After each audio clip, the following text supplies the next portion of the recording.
dezembro, que 2 semanas é Natal, e nós louvamos a Deus por mais uma oportunidade em nossa história de vida, amém? Louvamos a Deus por você, porque se você está aqui é porque você tem vencido os seus desafios, a sua caminhada. Os desafios são grandes em nossa caminhada, em nossa família, na igreja, na sociedade. Mas tem um detalhe, meus irmãos, e nesse segundo domingo a gente quer assim destacar isso. Comemora-se o dia da Bíblia, amém? O dia da Bíblia, segundo domingo de dezembro. O tema da nossa meditação nesta noite é: a palavra de Deus é viva e eficaz. Mateus capítulo 5, verso 17, Sermão da Montanha, palavras do Senhor Jesus, e Ele ministra ao nosso coração essa grandeza. O Senhor Jesus em João já falou: examinai, pois, as Escrituras, porque são elas que testificam de mim. Então, é algo assim tremendo, poderoso, a gente examinar as Escrituras Sagradas. É uma biblioteca, 66 livros, existem muitas correntes de pensamento acerca dessa produção, mas é algo assim sobrenatural que somente a pessoa provando no coração, provando na mente, provando na vida, uma experiência íntima, pessoal, que você poderá declarar que a Bíblia é a palavra de Deus. Amém? Você pode acompanhar no telão. Não penseis, vamos ler até o 20. Até o 20. Não penseis que vim abolir ou destruir a lei dos profetas. Não vim abolir, mas cumprir. 18.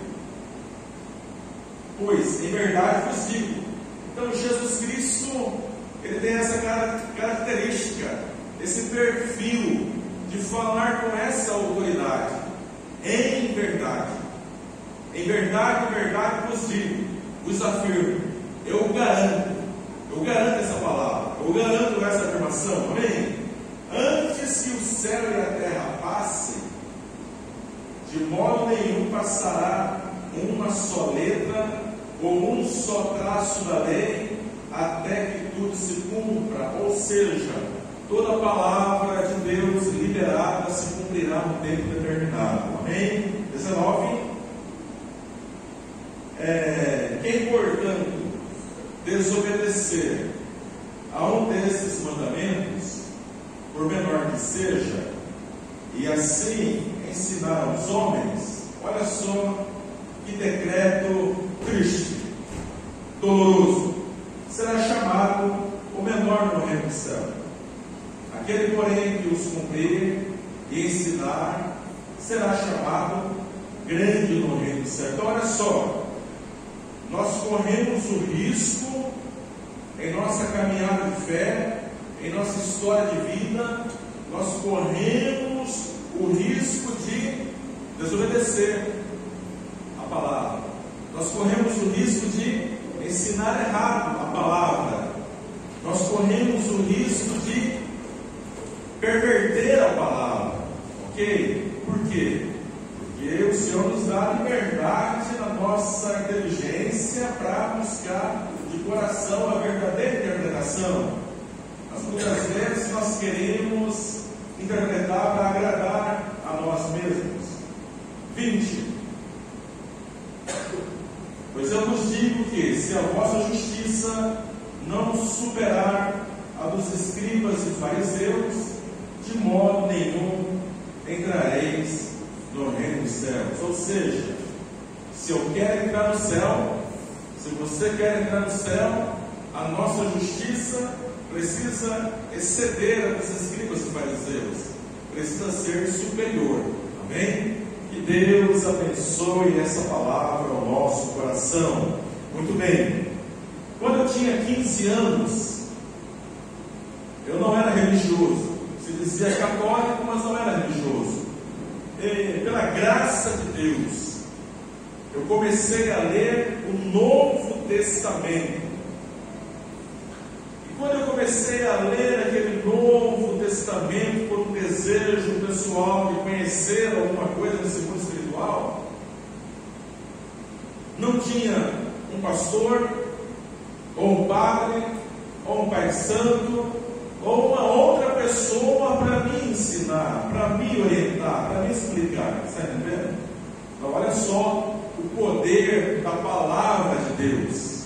E como disse Jeremias, o profeta Jeremias, inspirado pelo Espírito Santo, ele afirma: vocês me buscarão, diz o Senhor, e vocês me encontrarão quando me buscarem de todo o coração. Então, essa é a chave na vida de um homem, a chave na vida de uma mulher, é buscar a Deus de todo o coração. Ele vai se revelar. Então, na minha inocência, na minha ignorância, na minha adolescência, eu comecei a ler a Bíblia e não sabia onde iria chegar.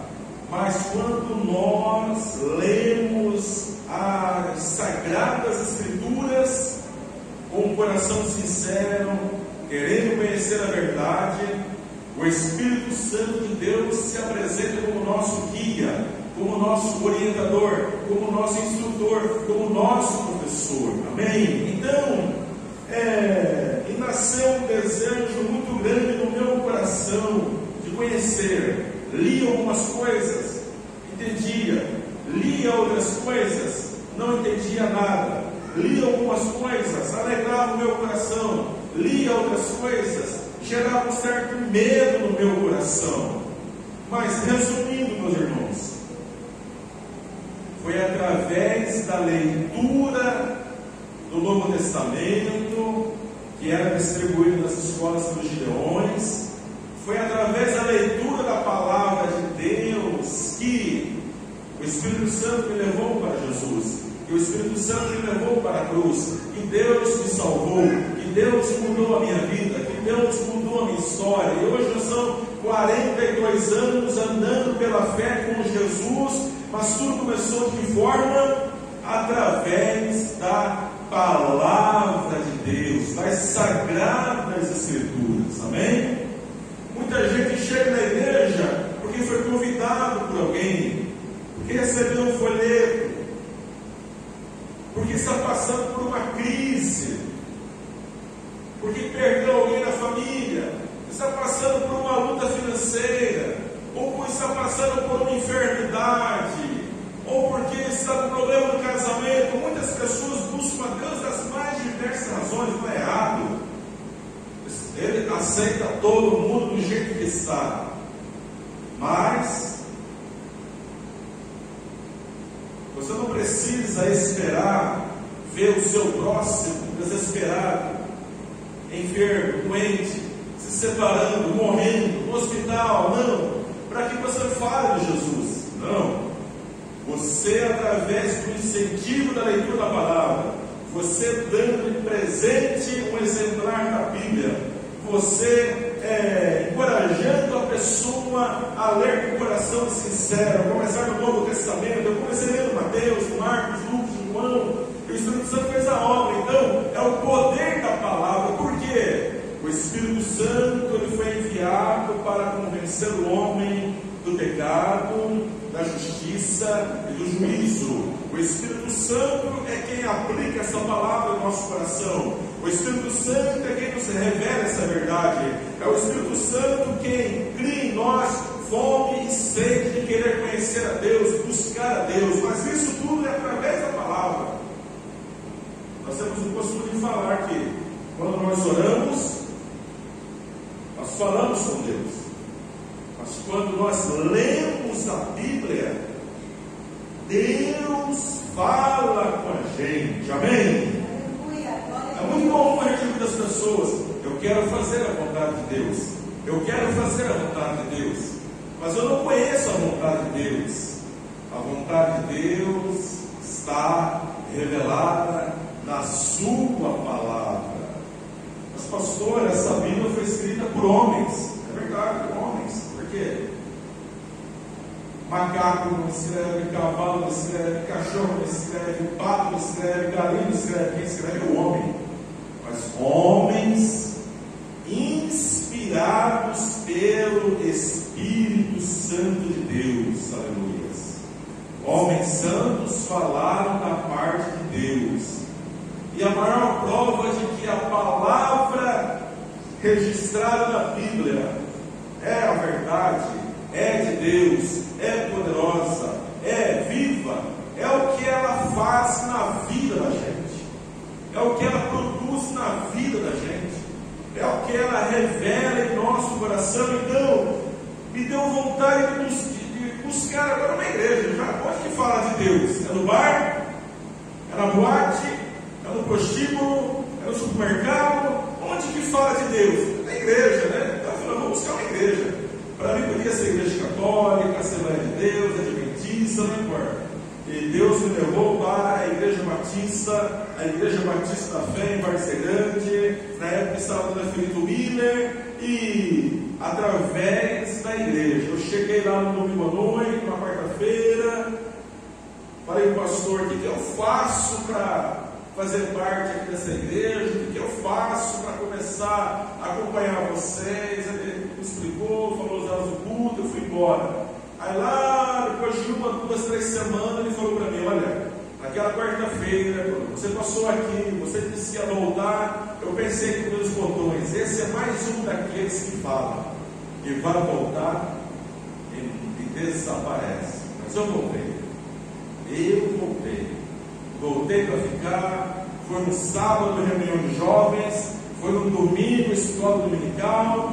Já fui à tarde no ensaio do coral. No meu primeiro dia de igreja, estava no coral da igreja. Ai, meu Deus do céu, estava no coral à tarde e à noite eu já estava cantando, deixaram eu cantar no coral da igreja. Eu não entendia nada, não conhecia nada de ritual, liturgia, de regras, doutrina, né? Estão deixando eu caminhar, estou caminhando esse barco. Então,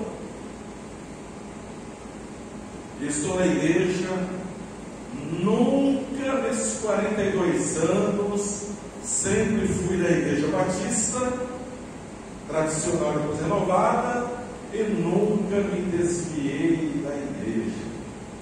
Meu primeiro pastor, Fábio Deus, está com 95 anos, 96 anos da vida. Ano passado nós fomos no aniversário do pastor Natanael, 90 anos. E o camarada já fez 91 anos, só de novo. Tem mais um ano, né? É a aroeira mesmo, 91 anos do pastor Natanael.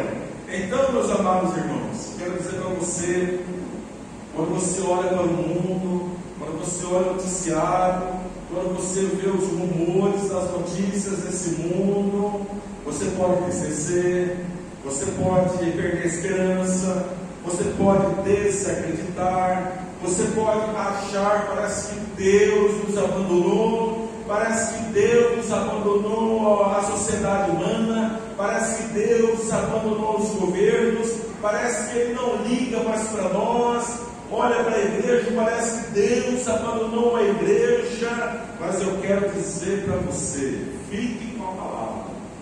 A Hebreus 13:8 diz que Jesus Cristo é o mesmo ontem, hoje e amanhã. Ontem, hoje e eternamente. Jesus não muda. Eu posso mudar, você pode mudar, a sociedade muda, governos mudam, gerações de homens mudam, mas a palavra de Deus permanece imutável e Jesus Cristo é imutável. Amém? Então, vamos lá em Hebreus capítulo 4, verso 12. Olha só, segundo domingo de dezembro, o dia da Bíblia. Eu louvo a Deus pela palavra, eu louvo a Deus porque é uma realidade, eu louvo a Deus por tudo que essa palavra já fez na minha vida.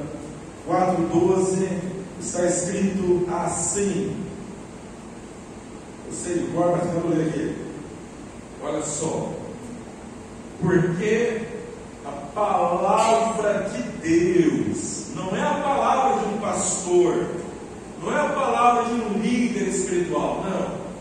Eu preciso encarar as Sagradas Escrituras como a palavra de Deus. Eu tenho diante de mim a palavra de Deus, a revelação de Deus, as cartas de amor de Deus, o propósito e o plano de Deus para a minha vida. E o escritor afirma, porque isso é uma realidade, foi uma realidade da minha vida, porque a palavra de Deus é viva e eficaz. É mais penetrante do que espada alguma de dois gumes. E como espada, penetra até a divisão da alma e do espírito. Você tem uma alma, você tem um espírito, e só a palavra de Deus é capaz de entrar ali como uma espada, dar uma balançadinha e separar. Aqui é alma, aqui é espírito. Há uma divisão, alma e espírito. Só a palavra de Deus tem poder para fazer isso. Alma e espírito. E além do mais, essa palavra, ela também faz a divisão das juntas e medulas. Falou aqui da alma, falou do espírito, e agora fala também do nosso corpo. E é apta para discernir, para esquadrinhar, para fazer uma radiografia dos nossos pensamentos e das motivações e intenções do nosso coração. Então, é a palavra de Deus. É a palavra de Deus. Creia na palavra de Deus, medite na palavra de Deus, ame a palavra de Deus. A palavra de Deus tem uma resposta. Olha só o verso 13. A palavra de Deus tem uma resposta para cada área da nossa vida. E não há criatura alguma encoberta diante dele, diante de Deus. Ante todas as coisas estão nuas e patentes. Meus irmãos, tudo que acontece no mundo, Deus sabe, Deus conhece, Deus vê, e tudo irá a juízo. Então, a vingança não é nossa, irmãos. A vingança não é minha, a vingança não é sua, a vingança pertence a Deus. Deus vê tudo, irmãos. A gente pensa, quanta injustiça, quanta comida, quanta gente passando fome, quanto recurso, quanta gente sem tratamento de saúde. Deus está dando tudo, irmãos. Quantos recursos, os governantes desviando recursos, Deus está dando tudo, irmãos. Quantas guerras entre nações por interesse, por poder, pensando nos recursos da outra nação, Deus está dando tudo, irmãos. Diz a palavra que não há criatura encoberta diante dele. Ante todas as coisas estão nuas e patentes aos olhos daquele com quem temos de tratar. O nosso Deus é o Deus da nossa justiça, e o nosso Deus é o Deus nosso direito. Ele defende o nosso direito. Amém? Então a palavra de Deus, ela é viva, ela é eficaz, ela tem poder para curar a nossa mente, curar a nossa alma, curar os nossos sentimentos, curar as nossas emoções, curar as nossas feridas, tem poder para nos dar a salvação, a vida eterna, tem poder para nos revelar a grandeza da pessoa de Deus, é o poder da palavra. Colossenses 3,16. Outro texto muito conhecido, Colossenses 3,16.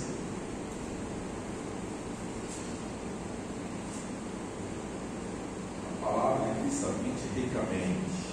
Aleluia. Minha versão fala 3,16. A palavra de Cristo habite em vós. Olha só, abundantemente.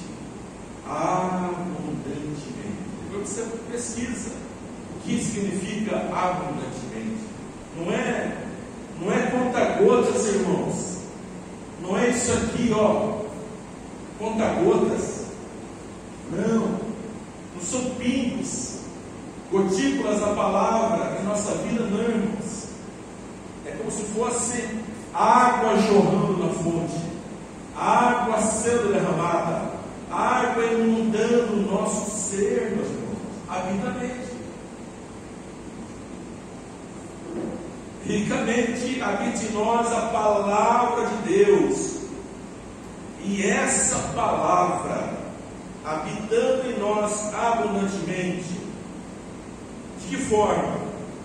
Em toda a sabedoria, ensinando-vos, admoestando-vos uns aos outros, com salmos, hinos, cânticos espirituais, cantando-lhe ao Senhor com graça em vosso coração. Quando o nosso coração está recebendo essa palavra, está sendo nutrido com essa palavra, está sendo fortalecido com essa palavra, isso nos dará um coração, uma alma não doente, uma alma não enferma, uma alma não traumatizada, não cheia de pereba, não, mas uma alma, um coração que vai ter sabedoria, que vai receber o ensinamento com alegria, que vai receber até a admoestação do Senhor com alegria, com amor, sabendo que Deus nos ama. Em nosso coração haverá essa expressão, a expressão de adoração, de cantar, de louvar, de agradecer, de dançar ao Senhor. Por quê? Porque a palavra está em nossa vida, irmãos. A palavra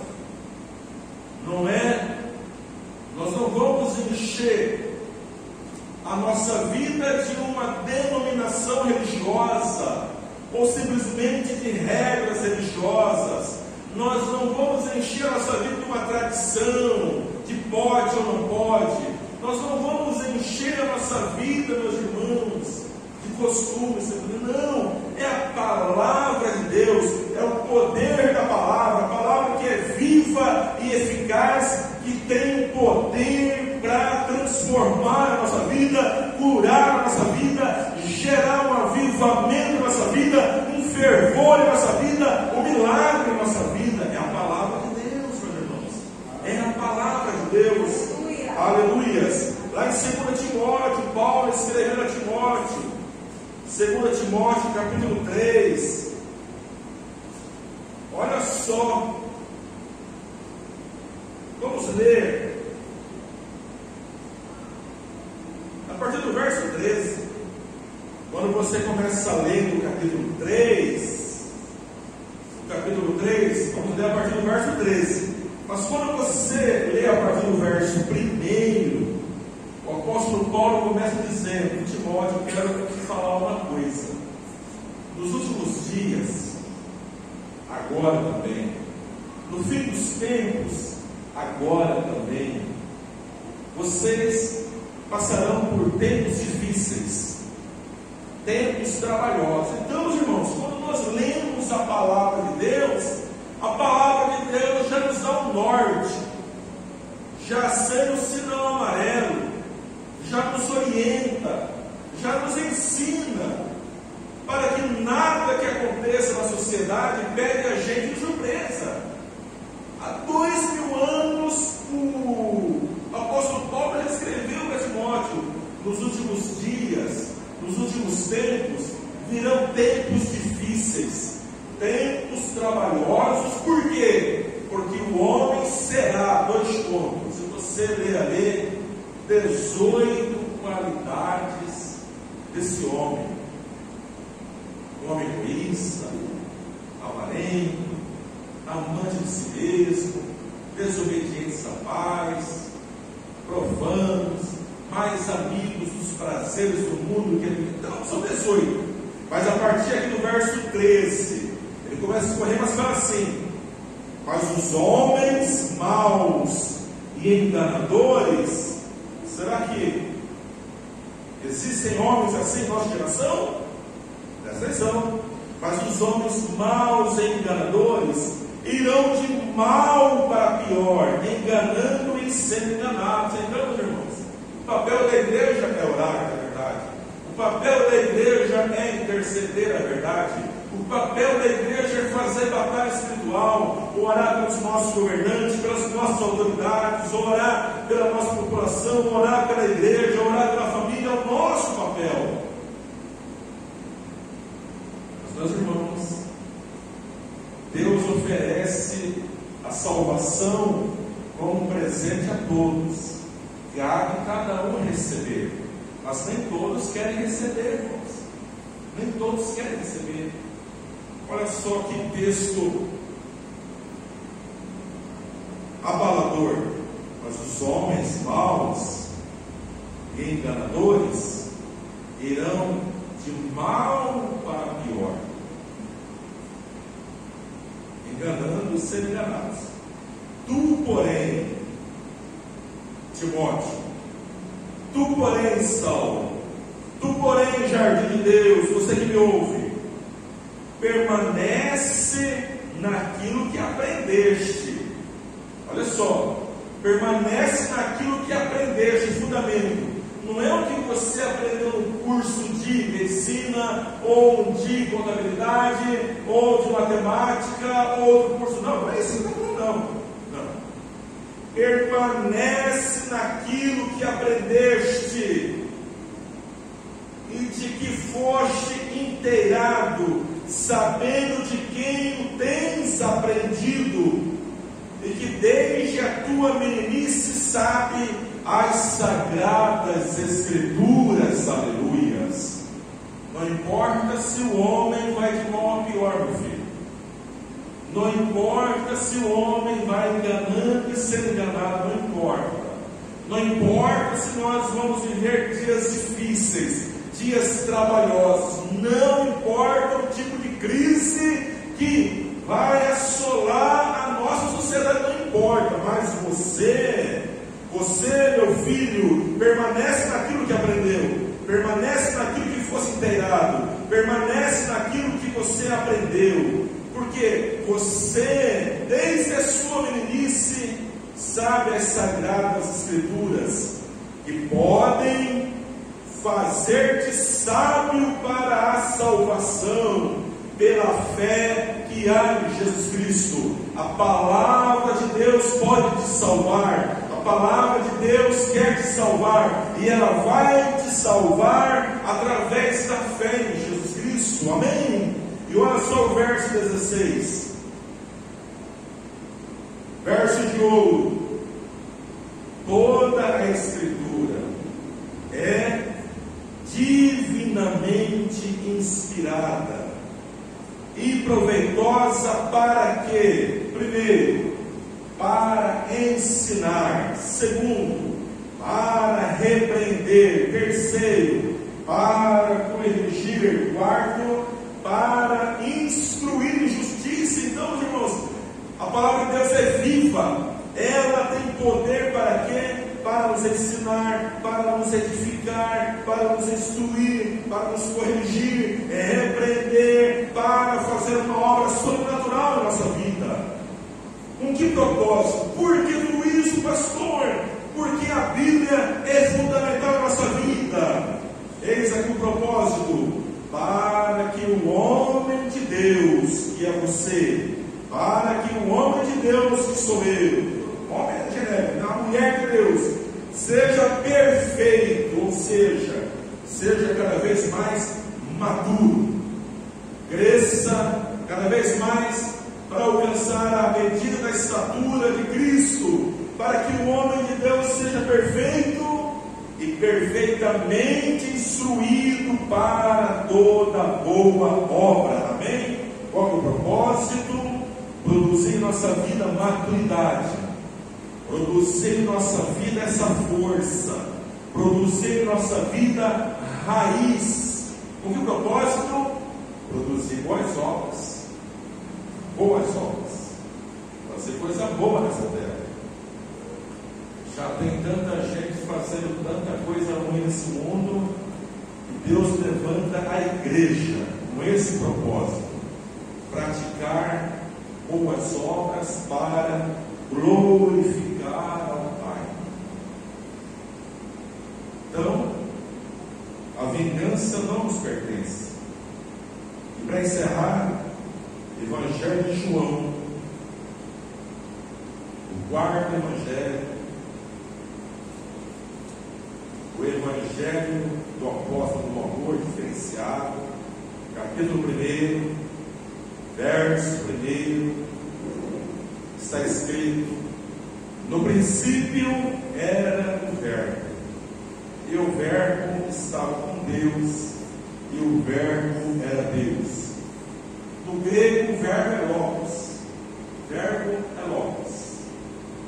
Esse termo aí, no princípio era o logos, e o logos estava com Deus, e o logos era Deus. No princípio era quem? A palavra. E a palavra estava com Deus, e a palavra era Deus. Quem é a palavra, meus irmãos? Você começa com dizer: a palavra é Jesus Cristo, que é Deus, ou a palavra é Deus, que é Jesus Cristo? É com você. Verso 14. Verso 14. E o Verbo, que é Jesus, e o Verbo, que é a palavra, e o Verbo, que é o Logos de Deus, se fez carne e habitou entre nós. Isso é Natal. Isso é Natal. Jesus nasceu. Não existe Natal sem Deus nascer. Não existe Natal sem o Emmanuel, Deus conosco. E o Verbo se fez carne e habitou entre nós, pleno de graça e de verdade. Esse habitou entre nós, no original, significa tenda. Ele armou uma tenda em nosso meio, ou seja, ele tabernaculou, do tabernáculo lá no deserto, tabernáculo que Moisés fez, e o Verbo se fez carne e tabernaculou entre nós, armou uma tenda em nosso meio, pleno de graça e de verdade, e vimos a sua glória, como a glória do unigênito do Pai. Amém? Verso 18. Deus nunca foi visto por alguém. Ninguém jamais viu a Deus. Presta atenção. Ninguém jamais viu a Deus. Deus nunca foi visto por alguém. O Filho unigênito, que está no seio do Pai, esse o revelou. O Deus unigênito, que está ao lado do Pai, foi quem o revelou. Nós só podemos enxergar ao Deus eterno olhando para Jesus. Quem é Jesus? Nós só podemos enxergar a glória do Deus eterno olhando para a palavra. Sem a palavra não há cristianismo. Sem Jesus não há cristianismo. Sem Jesus e a palavra não há salvação, não há esperança para nós. Sem Jesus e a palavra não há Natal. Então, Deus abençoe a sua vida, que você seja uma pessoa que ame essa palavra. Não sabe o que vai dar de presente de Natal para alguém que precisa? Dê uma Bíblia, incentive ela a ler. Comece pelo Novo Testamento, Mateus, Marcos, Lucas e João. Fala: olha, estou te dando presente, porque Deus te ama, eu também. Se você precisar de ajuda para entender alguma coisa, pode me chamar, porque a palavra tem poder para salvar. Amém? Vamos ficar em pé. Vamos fazer uma oração, agradecer a Deus pela palavra, agradecer a Deus pela